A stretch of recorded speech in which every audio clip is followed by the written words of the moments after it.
if I'm to quote your prediction from the year December, you mentioned in December 2022, predicting the elections that the majority will have their say and the minority will have their way. Can you quickly do a recap for us about the 2023 and the election and the year itself? When you look at the election that we went through, it looks very much as if everything had been premeditated, programmed. But unfortunately for Nigeria, those who lost the elections had a cause to support the verdict of the Supreme Court as well as the Appeal Court. The verdict is about the fact that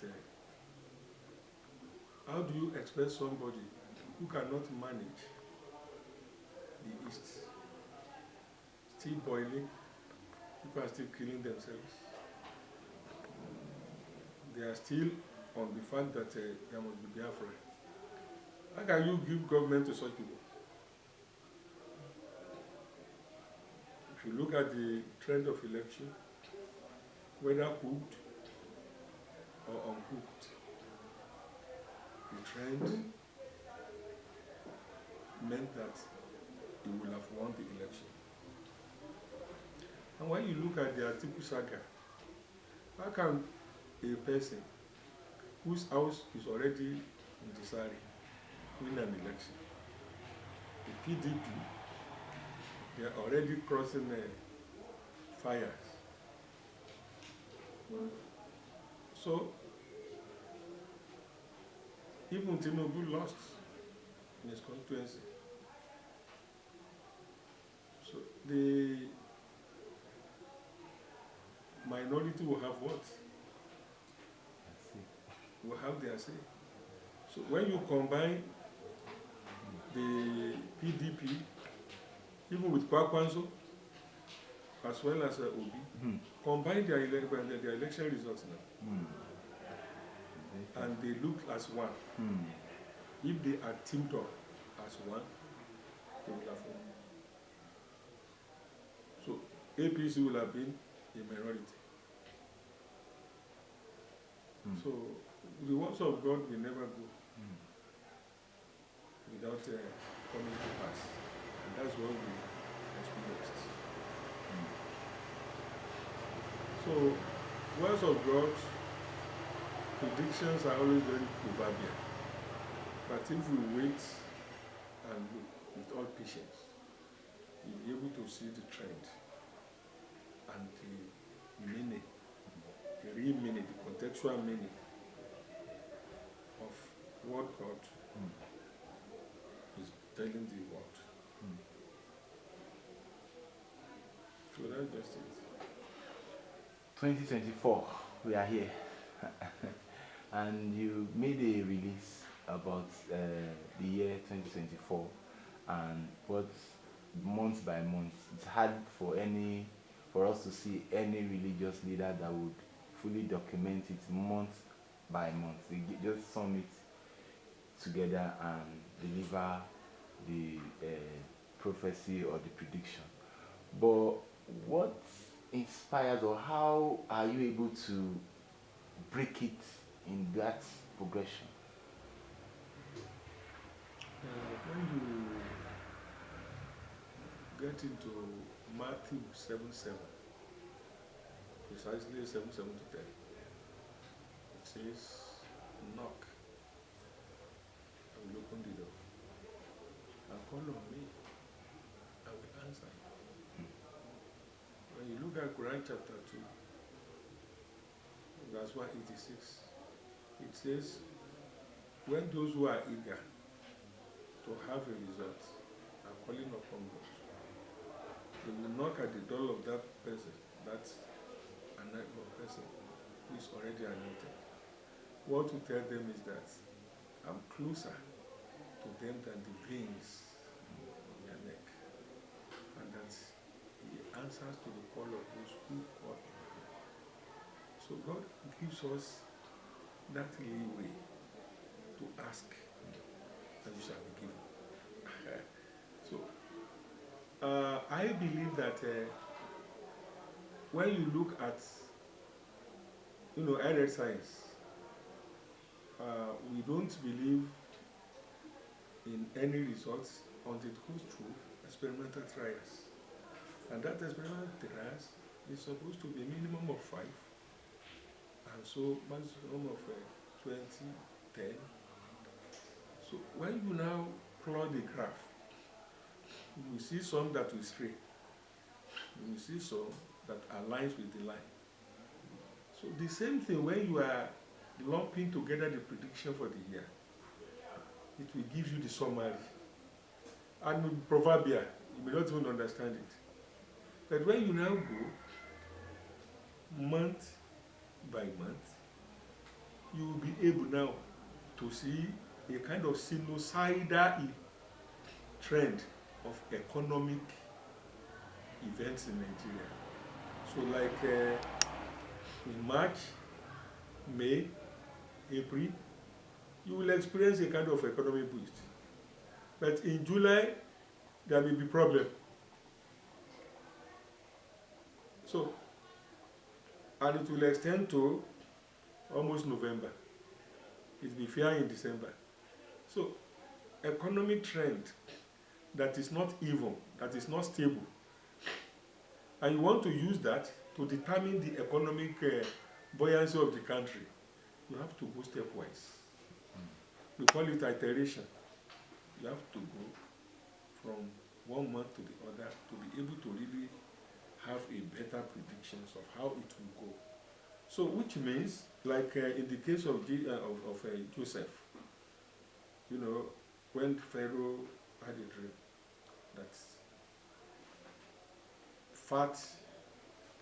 there were 7 fat cows, there were 7 very thin cows, and the thin cows were consuming, swallowing the fatter ones without changing, which means there will be 7 years of famine, and there will be 7 years of buoyancy.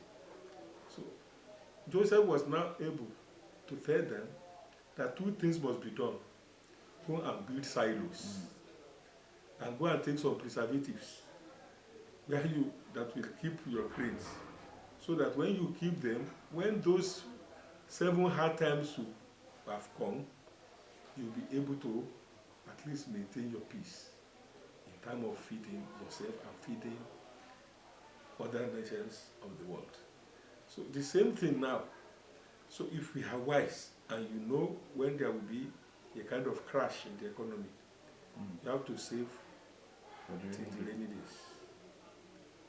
So that is the essence. In fact, if the need be, when you take 1 month, we may even go down to week by week. And God will reveal what will happen this, what will happen this, what will happen this. So, but Nigerian governments, generally, they don't deserve going to that depth. Because they believe everybody is a thief, everybody wants what he wants to eat. And maybe that is even what is undoing them in hearkening to the words of God, to the voice of God, in changing their styles of managing our economy and the people. So that's what informs me. You must go to the root, to the in-depth of matters, before you come out to say, this is what will happen, this is what will happen. So, from the summary of the predictions, we discovered that there will be economic boom at some times, and at some times there will be some corrupt leaders will be exposed. Please, can you share more insight into it? When you look at the crop of people we have been having in governments, most of them are treasury leaders. Those days, there was a gazette that says that if you are an ex-convict, you do not have anything to do with the current trend in the political activities of the nation. Not even to say that you are appointed to positions of sensitive positions of power. So unfortunately now, nobody looks into that direction. No corrupt thieves will be appointed ministers, will be appointed this and that. Look at that person that had not even served and is being given a ministerial. Where is he going to have the experience to manage the economy of this kind of giant of Africa? So you could see, and these are people that are claiming that they are going to do magic. So these are the areas of concern that must be of concern to you and to myself. So I have looked at it generally that no Nigerian government, no matter how good the president may be, ever succeed in giving us good governance. Mainly because if we continue to play around institutional indiscipline and corruption, and you think you'll be able to have a break through, there is no way. So these are the major menace that are the deviling us.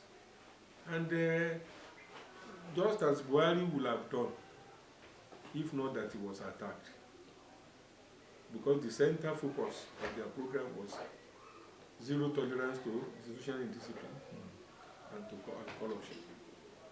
But this is supposed to be a continuity. Where they failed, I expect that this government is supposed to excel. But they failed to address that area. So when you have a kind of selective judgment, selective approach towards institutionalization of justice, towards institutionalization of effective anti-corruption,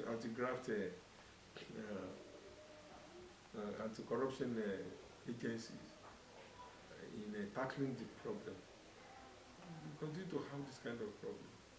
No matter, no economic formula can work in Nigeria. It will just continue to die as theory because the environment is hostile. The structure is not just there to support any good cause. So until we are able to address those two areas where people are made to pay for the sins of their acts, we will continue to have problems as a nation. Okay, so you also predicted the elections in Oyo State, and similar to what you said, you spoke about the tussle between two horses. At one, the third person may decide to support the other, and it actually played out in the elections that we witnessed. Moving forward, what do you see an Oyo State for passive of an Oyo State come 2024? This is 2024 already. The problem we'll be having in Oyo State is that except the governor sees governance as a must to perform, a must to deliver, we may not be able to deliver. Because into a lot of things, it's into many things.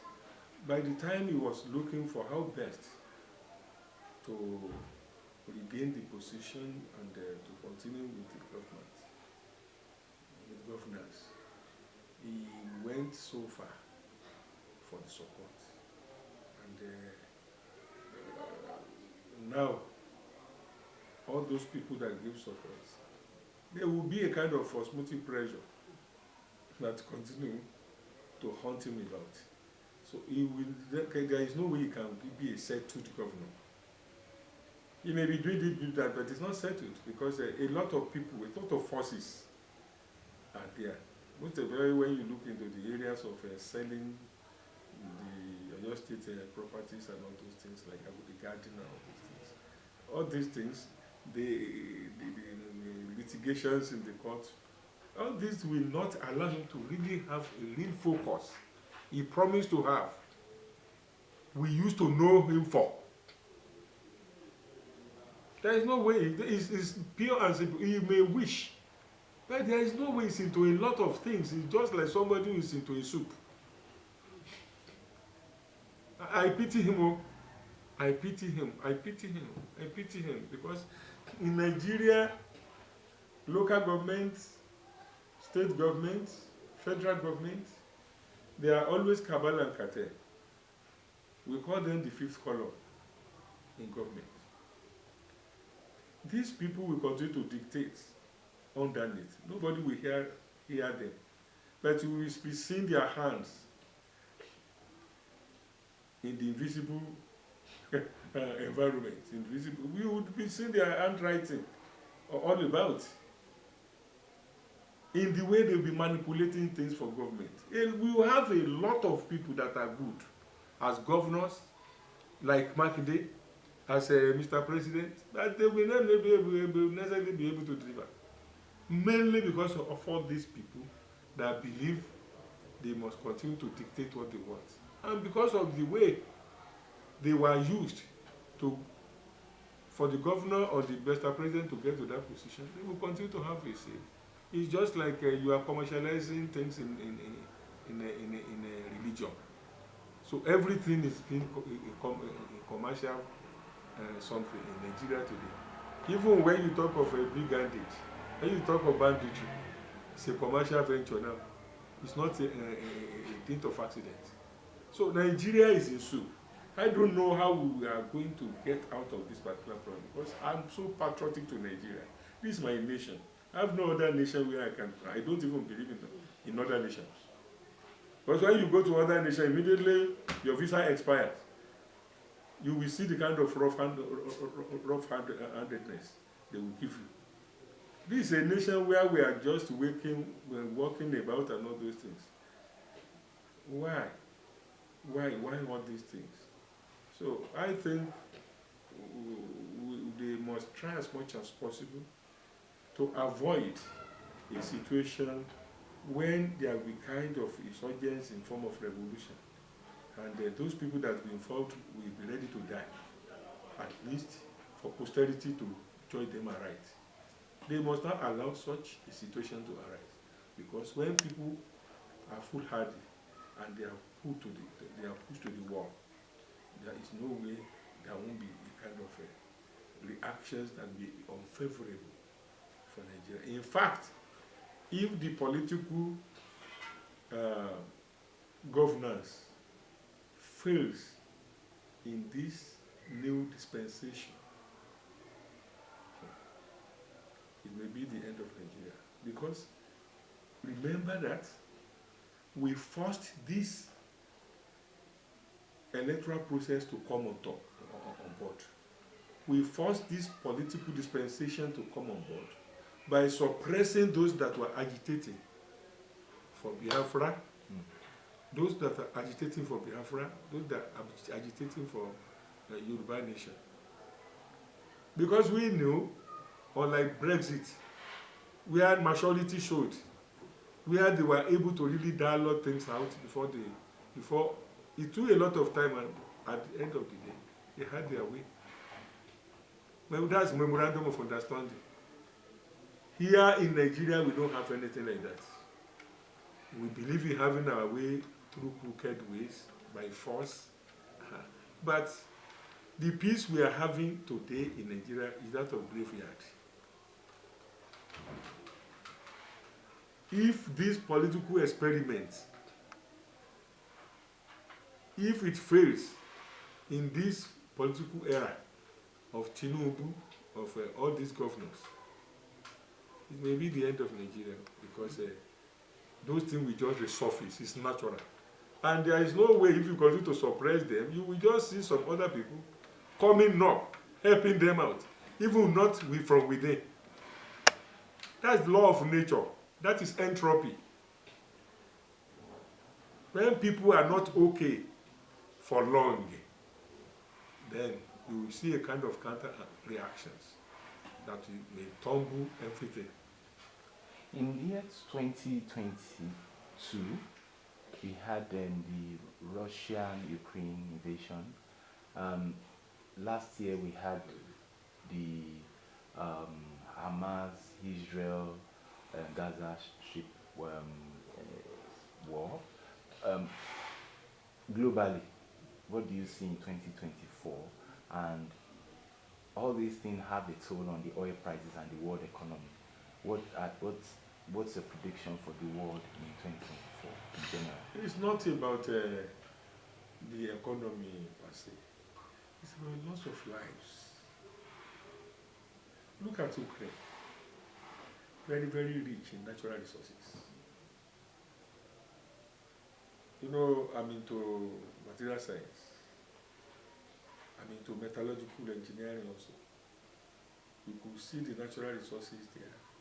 You had the cement, the iron, copper, all those things. Very rich. And even Russia itself, they don't have as much like they have. Like they have the military might. Look at the number of people that died when they began to clash. What of the Hamas? Children are being affected. What are they fighting for? Material properties only. Not about religion. So, one now wonders what is the work of the United Nations. What is their impact? How effective are they supposed to be for us to be able to avoid all this catastrophe? The only thing now is that what lessons are we learning from it? Even internally, regarding many nations, there are problems. And when there is war here, And there are coups now across Africa, there are coups. Mainly because all these leaders are not delivering. They are mismanaging resources. So that one enough is telling us that in as much, because we are now experimenting on democracy and we are looking into what Socrates predicted the death of democracy because according to him it's going to be a game of deceit because it focuses on everybody. He would have preferred a kind of oligarchic concept whereby these are my lord, we are your slaves. So it's already we know what to expect. But when you are now telling us about Eldorado, when in reality those people that are going to manage democracy are not even buying into it, not to talk of understanding it. They had their own personal interest to satisfy. And democracy is about inclusiveness, whereby everybody will be taken care of. He predicted that those who had nothing to do in terms of solving people's problems will hijack democracy and they will begin to torment people. And that is what we've been experiencing all about. Even where in the developed world where you say everything is, not everything is okay. But very, very fair. Fairer than what we are having around in the crooked way we have been managing democracy. For me to fault it, or to prevent it, to prevent Socrates' prediction from coming, just as I did for Karl Marx, when he described religion as just an ordinary opium, another temporary succor. I believe, but when I delve into religion properly, I discover that it's about life itself. It's all-encompassing. It's beyond the opium. But selling the idea to people, how many are buying into it? They remain at the level of that Karl Marx concept, whereby people are now preaching prosperity, and people are now changing to Yahoo Yahoo to be able to meet up with the predictions of with the teachings of false prophets and all those things about prosperity, where there is no employment. So the same thing now in terms of democracy we are managing. I said, for ease of understanding, democracy stands on two legs of equity and justice. So which means the areas of lapses for the failure of governance among us is in the areas of enforcing law, putting people to justice, ensuring that there are deterrents that may teach others not to fall into such problem again. We expect policies that will make sure that if you are found wanting, you will never taste political game again, or opportunities to be appointed to any position, sensitive positions. They are not buying it. I don't know whether they buy into this later. If we know that if the justice system, for example, when you get to China, you just summary death for anybody that is found wanting, most of them in the area of economic sabotage. If you go to Saudi is more of a desert, but the fear of, I don't want to be killed. For example, I went to Saudi recently and I discovered that all their so-called immigrations and they did their work diligently. But on getting to Nigeria, they were begging like beggars. Don't you know we are going to eat? Government officials, federal government officials for that matter. So when you look at it, it's about the law that is very slack among us. And where you are having such a situation, democracy will never offer any positive dividend to the people it's meant to serve. The areas of equity, for that equity principle alone, that area of promotion of inclusive society is supposed to be very easy. But what are we having on ground? Theory, rhetorics, nothing like practical. And they will come around again, give us money, already we are impoverished. Give us money and would win us, and we are voting again, and the game continues like that. So, where you have nations, where people are being impoverished, are being daily impoverished, are being cheated, are being marginalized, there will be coup and counter coups, there will be insurgents, and people will rise, at least for them to be able to survive. So the expected dividend of democracy is what? Peace and sustainable development. We have never had it in Nigeria, sustainable development. And that is why today, the full energy possessed by the youth are being vented into anti-societal activities. And that's why we never know peace, except we address the needful. Sustainable development, when have we been able to have it? So when you now, Nigeria is now in the act of comparing ourselves, forgetting that the resources we have, if China has such resources, in fact, they will create heaven on earth. If America has such abundance of resources, they will create heaven on earth. We have everything we have vandalized, self-enrichment. And such people continue to parade themselves. And those people that are poor, that do not have the means of getting into such corrupt practices, they resort into what? Into ritual killing, for them to be able to become Mr. Big Man. Why do we need to continue to celebrate those that have impoverished the nation? Celebrating the looters. So unless we are able to address all those areas, Nigeria will continue to be in a mess. And some nations like Nigeria, you could see.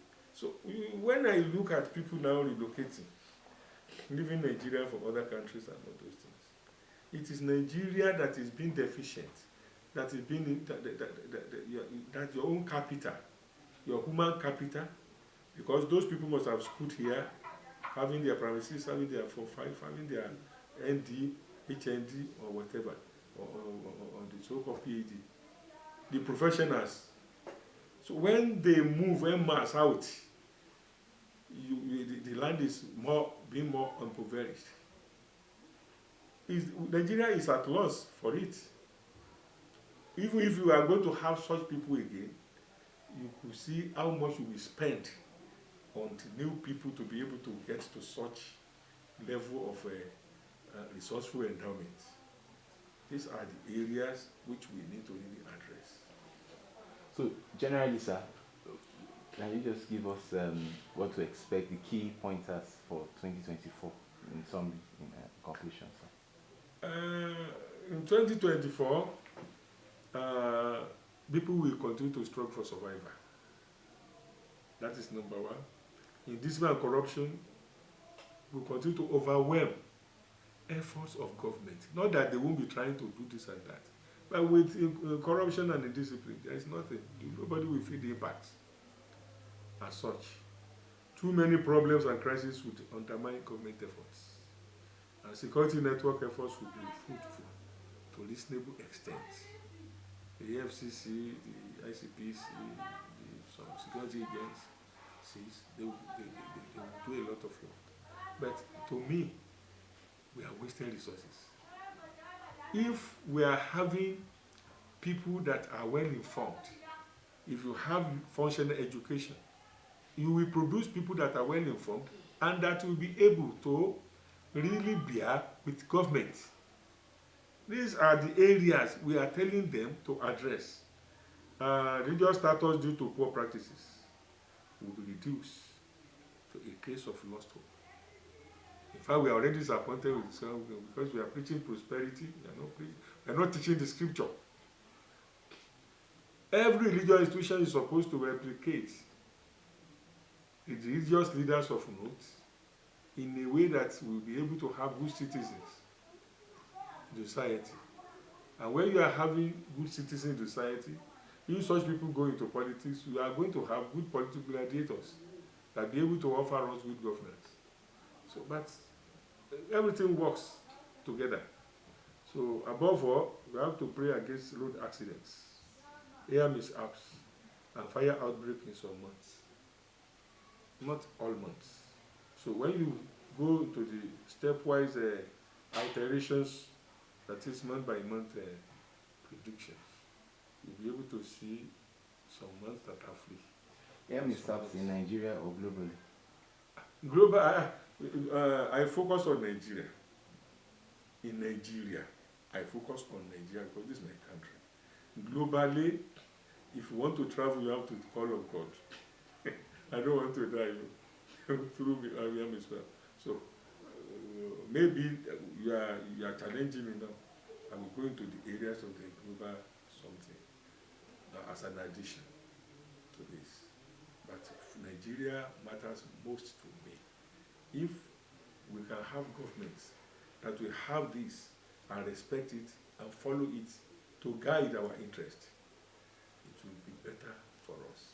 I don't believe in personality. We are all faulty regarding what is happening in Nigeria. Everybody has his own contributions. But not to be part of it, we have to be exemplars in society. I have to, and my followers. That is what I teach. And I really need to speak out.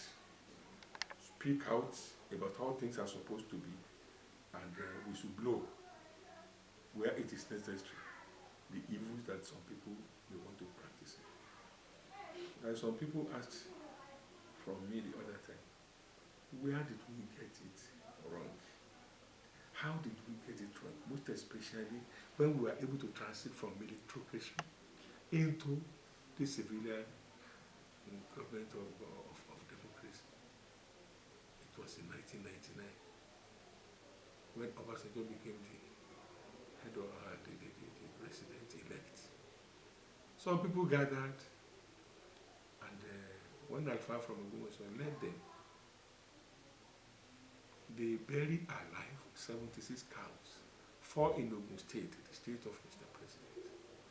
That of Oyo State was buried in Ajawa, Ogulwa local government. 2 in the federal capital, and 2 around 76 cows, buried alive. If they had been slaughtered and buried, that's another thing. Buried alive, you can see that very blood in you is the same blood in those cows. That very life in you was the very life in those cows. When you are now taking life without wickedness, without sardonism, out of strong animals like that, and they were able to cry out, they were able to get decayed like that, and all these things goes into the air. The environment of Nigeria generally was atomized with the foul odor and the voodoo that were voodoo driven into the atmosphere, coming down very, very caustic, more than the COVID-19 was able to perpetrate. And that is why most of us are now behaving as we are animals. You could see fathers impregnating their daughters.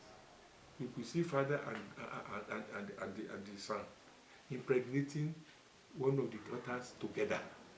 In Nigeria, are we animals? That was the source of our problem. So when the Muslims are now saying we are going to cure Nigeria, I look at it, where do you want to start? How do you want to really do it? So that is the more reason why you have all these people, by the time they get into the position of power, they must be dehumanized. They must become monsters. They will now say, he's not the person that promised her. He's not the person I knew since some 20 years ago. Why is he changing like this overnight? Because of power. That is just the basis. So we know where the problem is. Not that we could not manage democracy here and be very good example for other nations. But it is not possible under the kind of hostile environment we are running in Nigeria. The prayers for Nigeria. And the prayer, James 5 verse 16 says, only the prayer of the just will be accepted by God. And the prayer, and the Quran chapter 13 verse 14 says, Lahu dawa to the heart. Only the prayer from a sincere mind will be accepted by God. I'm appealing, because if there is no reorientation, if we do not change our wicked ways, if we do not assume that positive mindset, there is no way any prayer will be able to work on us in Nigeria, except we just will continue to deceive ourselves. So I warning and appealing all religious bodies in Nigeria, including those at the cultural level of our existence, to please let us look into the areas of piety where I'm trusted, you are trusted. Where I'm sincere, you are sincere. That is elements of being pious. So that whatever we ask from God will be given. Because the masses voted. Power belongs to all those masses, but they will never be able to realize the use of such power unless God really intervenes. So every one of us needs to really change from our wicked ways to a better way, amenable way, loving way, loving our neighbors as ourselves. I pray that Nigeria, you have created us. Oh God, show us mercy. Oh God, come and purify us. We have sinned against you. Come and forgive us, so that we will be able to have those people given the mandate to rule us, to mind you naturally, to be able to have a result of their efforts to make Nigeria better. You have told us, without your intervention, those who labor do so in vain. Don't let them labor in vain. For every family in Nigeria, help all the parents to be able to rear their children in godly manner. For us, every home to be able to produce good future leaders for the society. I pray for the economy, that God, in His infinite mercy, will shower us the blessings from heaven, so that these cries of hunger, diseases, cries of poverty will be things of the past. Oh God, let it be, and let us realize a new day, a better day for Nigeria, where everybody will be able to really appreciate you as our Creator, to really sincerely thank you for looking in our ways, in our directions in Nigeria, to be able to have a better wellness order. La hawla wa la quwwata illa billah illa billah. Assalamu alaikum.